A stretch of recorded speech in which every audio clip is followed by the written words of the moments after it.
قل يا أيها الناس إنما أنا لكم نذير مبين فالذين آمنوا وعملوا الصالحات لهم مغفرة ورزق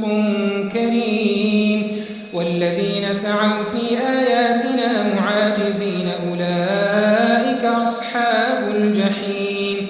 وما أرسلنا من قبلك من رسول ولا نبي إلا إذا تمنى ألقى الشيطان في أمنيته فينسخ الله ما يلقي الشيطان ثم يحكم الله آياته والله عليم حكيم ليجعل ما يلقي الشيطان فتنة للذين في قلوبهم مرض